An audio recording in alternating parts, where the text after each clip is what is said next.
So anyway, so I'm on my way. I have to go to this meeting, and it's like a realtor powwow get together,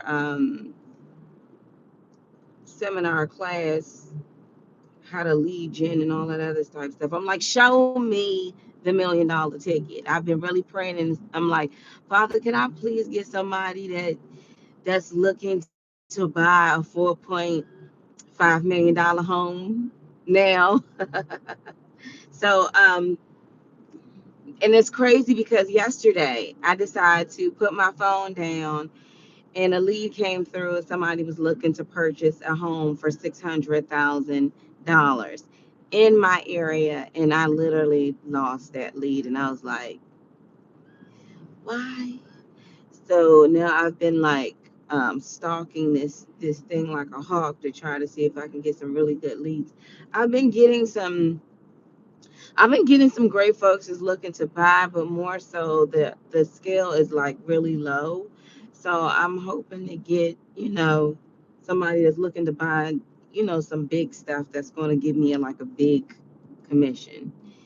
Um, I am supposed to be at that meeting at 10 o'clock, and it's 9:54, and it takes a good 30 minutes for me to get there, and I'm like, you know what? I need to literally schedule myself accordingly. I just have to. I have to make sure that I'm just on time with certain things instead of like waiting to the last minute for stuff. And then I'm about to leave out, and my daughter was like, Mommy, I want my breakfast. I was like, oh, yeah. Okay, I fixed her breakfast. And she's like, where you have to go? And I said, because I have to buy you a pony. That's why. A pony? Yes. But why do you have to go to work? I'm like, Symphony, who do you think, like, how do you think mommy was able to get those shoes and those clothes and things? We pray and we ask, she does have a point. Why do we have to put that back?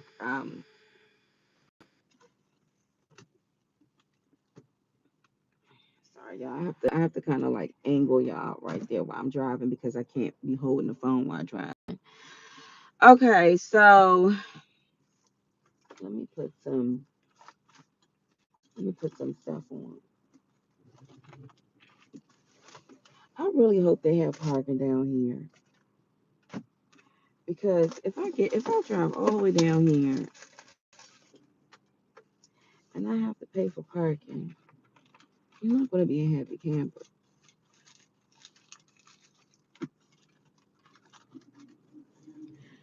So this morning, well, one thing that the reason why I was late this morning is because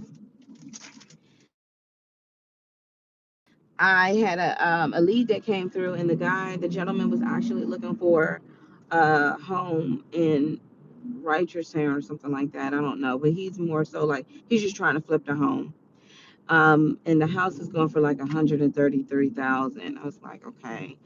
So I pulled up the specs for him and sent it out. Now this is crazy. Yesterday I did not get off yesterday I didn't stop working until about maybe 9 something at night, because I think I explained before that in real estate, it's literally the same type of model when you're in property management.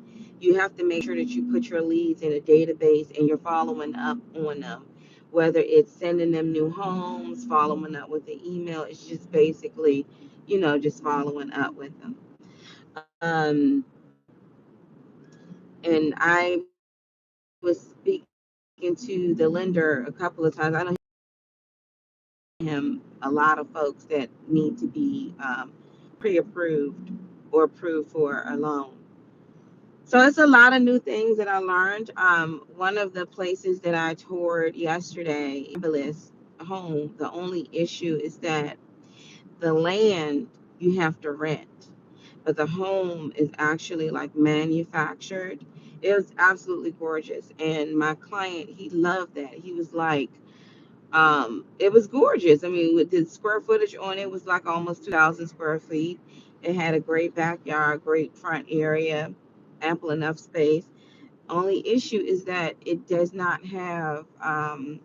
You have to pay ground rent, and I really thought about that. I was like, some people don't mind paying $800-900 a month for ground rent, and then having to pay on top the mortgage of the property that they actually bought, which is really interesting for every.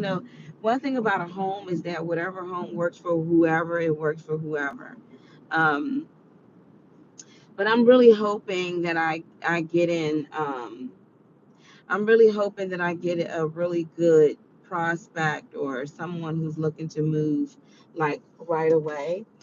The reason why I am in a rush or actively literally actively doing it is because eventually, my income has to start flowing in from this. And although I'm like, okay, Lord, but I have to tell myself, Mona, you can't get discouraged because you've been busy. Like I tell you, I've been busy. I've been giving my card out everywhere. And even with me doing odd things like if I'm doing delivery somewhere, I'm leaving my business card because that's a form of outreach and prospecting and stuff like that.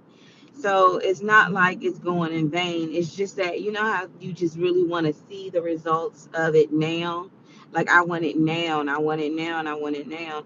And I'm like, eventually somebody's gonna pop up and be like, I'm looking to buy ASAP and I'm paying cash or I'm financing it. And I'm just I'm just wanting that part to come in. But in order for the closing part to come in, you first have to meet the people. So meeting people has not been an issue at all. Yesterday, I had a client where I met him in Maryland. And that's another thing too. Like literally now, and I've been like dashing back and forth from VA in Maryland. And I met this client in Maryland, and he was looking for a home that was like 400 and something odd square feet. And when I met him, he's a very nice gentleman. And we opened up we couldn't get the door open. He couldn't get the door open. Then I grabbed it and I got the door open. And when he walked in, I was thinking to myself, this is so small. And it needs a lot of work. But the look on his face was like he struck gold. And I was like, you like it? I was like, you like it? He's like, and I was like, okay, you know. And I was like, they turned the power off. I can tell when I peeped in the kitchen. On the other side, it had some mold or some crazy stuff on the ground because somebody didn't clean. It was one of those fixer uppers, but it was literally a studio. It was literally a studio, and he loved it. And I smile like you do, and he has like literally I reached out to my lender. My lender was like, "That's too low because of their fees and everything." But he asked me that the property was the property in distress, and I'm like, "Yes." He said we can speak to him to see if he wanted to do like a fixer upper loan or something like that. I'm like, okay. And then the guy actually work. His field is he works as an electrician. Ladies, I'm gonna tell y'all some real stuff. Y'all need to start talking to these guys that know how to build houses and electricians and roofers and men that know how to do stuff with their hands. He was like, "Oh yeah, I'm an electrician." I said, "Oh, so you gonna make it right, huh?" He was like, "Yes." I said, "Oh yeah." All right, so let's do this. We already saw it. You like it? Let's go back to the drawing board, and then I told him I'm gonna send him the stuff and then submitting the paperwork and let's get you them keys. Let's get you them keys, baby. So he was really excited and I gave him my card.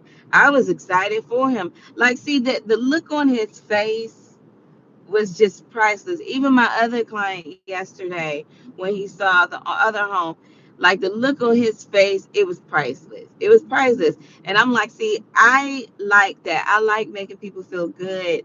I like that people feel good when they go and purchase their homes.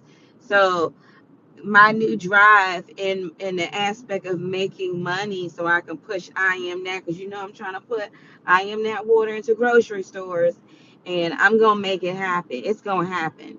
And that right there is gonna be like my big is done. So yeah, so now right now I'm on my way to this meeting, and I don't like to be late for anything. I'm trying to tell you, I don't like to be late for anything. I don't like to be late, but I'm on my way to this meeting, and then I'm just gonna listen to what type of pointers they gotta say. I'm gonna ask them, especially about these um, contracts and stuff that I have to send out. Like, once, because, and then I met. Then yesterday, I had another person who was interested in um, renting a home in the Virginia area. He wanted it to be metro accessible. I'm like, oh, that's my stumping ground. And his budget was around $4,000. So he has like three roommates, and they all catch the metro and they bike into work. And so, of course, I already knew what metro stations to look at, and I sent him some homes. And he's looking to move around the July area. Then I have another lady. She's looking to move. Where's she moving from? I think she's moving from Seattle. She's working remotely, so she wants something between the areas of Bmore and Frederick, Virginia, and she's looking to move in July. The thing about the move-ins for July is that the house is not open yet. It's really hard to kind of. I mean, I can put in my database that I'm looking for houses that are open around, July, and see if they come up. So I'm definitely getting a lot of traction. I had a guy who was looking for something in Baltimore. Um, well, and I had one guy who was looking to purchase a home, $100,000 in cash, and he wants to fix it up and flip it.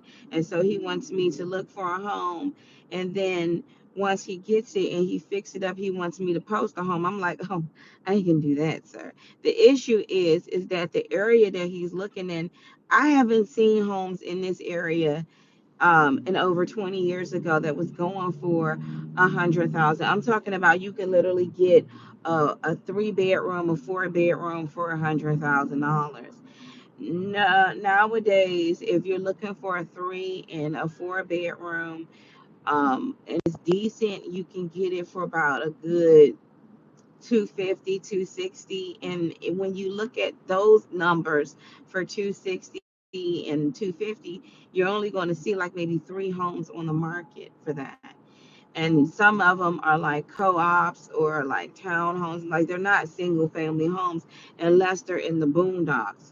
Now, I have been seeing square footage, and I've been seeing homes that are like 3,000 square footage on an acre of land that's going for like 200,000, but they need work done. But those are the ones you need to get in on. Those are the ones, if you have $100,000 in cash, just get $100,000 finance, get the house, fix the house up, and then sell it for a good 400 and some odd thousand that it's going for in the market. That's where you can get your money at. Now, Baltimore still has homes like row homes that are going for like $25,000, $30,000, but they need to be completely gutted out, completely rewired, completely like plumbing and all of that.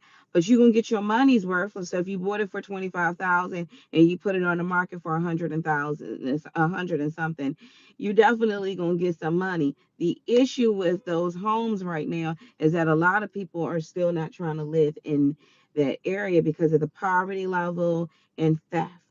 You build something over there and you walk away, and somebody done went through the house and stole a daggone stove or something. Now, I knew folks that did that back in the day, but it's starting to change. Like, be more. I know if I had some money put to the side, I would definitely invest into a Be More property, because Be More is about to be the next new. It's about to be the new DC. DC has become so congested that it's become like almost on a California level. California is on a different level, and that's why where I moved at, when I purchased my home for, I think at the time it was like almost 300, but my home now is worth like 460. And that's because they've started tearing down there, they started building up there. Um and I got a lot of equity in my home that I will not pull out at all because I got a really good interest rate. Um Interest rates right now are still good compared to, like, I was a part of the whole 2008, and I was a part of that predatory lending too, when they gave me an adjustable rate. But even back then, the what did I have? I had a one, two, I don't even, I had a 3 bedroom, 2 bathroom, and it was on a single family. It was on a lot. It had a driveway. It had a fenced in area. That house I purchased, and I think I was only like 20. How old was I? 23, 24 at the time. I purchased that house for $174,000. And now that house, of course, they completely redid it. It's worth way more because the market. Now, do I think that the market is going to tank? I do. I really do because I do. It always does it. It always goes up and it always goes down. And it never. I don't think it'll ever go back to those prices how it used to be. Either you rarely see houses that went back to, at one point in time, that 6 bedroom home was going for $50,000. You rarely see that these days. However, I will say that people are coming up with more creative ways of living. Like you have Elon Musk that made those little houses, and those things are like $10,000. I mean, you put a couple of them on a lot, and you rent them bad boys out every single month. You can make bank. Like people are coming up with the small houses and adding homes and things on their property. So I think that people are being very creative about how they want to live. I do feel like families are starting to see the importance of families sticking together so you can both do it and you both can win. I am noticing that people that are buying homes, um, a certain demographic, I'm noticing that they're buying homes and they're moving in so everybody can save and put towards the house note, which is smart. And then they go out and then they branch out and they pay for things in cash. um so I mean, it depends on who's looking for what, because you got a lot of older people now, those folks that's in their 70s and their 80s. They can't go up them huge steps no more. They It's no point of them keep trying to clean every aspect of the room, and their back hurts, and their children are grown with children and grandchildren. So those are the ones now that are starting to buy, that are starting to sell the homes, like they're dying off. um and I say that because I see pictures and I walk in houses and I'm looking at the carpet and I'm like, this carpet had to be here originally when the house was built. And I'm looking at the washing machine that looks in great condition, but you can tell it's original from 1970 something. So the person more likely decided to downsize, might have died off, or family took over and just want to get rid of it. So um, there are millions of homes out here, and it only takes that one house that you're just like, this feels like home. This feels like home to me. So I do enjoy being able to look up the house because you feel like a private investigator. You look up the house, you look up the specs on the house, and then you're like, do you want to go out there and see it? Or I can go out there and take a video for you. Like, you're like right there to be like, I'm available. I'll show you the whole specs. What you trying to do? What you trying to do? Um, so I'm pretty amped up to hear what today's class is going to be about. Then I have to run home because the pool guy is supposed to be coming by to open up the pool. Um, so I hope they got some really good pointers. If they're just talking about door knocking and stuff, I'm not doing no door knock. I'm already doing it when I'm out here delivering these loads. But if they're talking that, and that's when I'm giving my card and I'm letting people know when I'm going grocery shopping. If you know anybody, look, I walked up on some police officers. I told y'all that, and I was like, y'all trying to buy a house? Y'all trying to buy a house? So yeah. So that is what has been going on.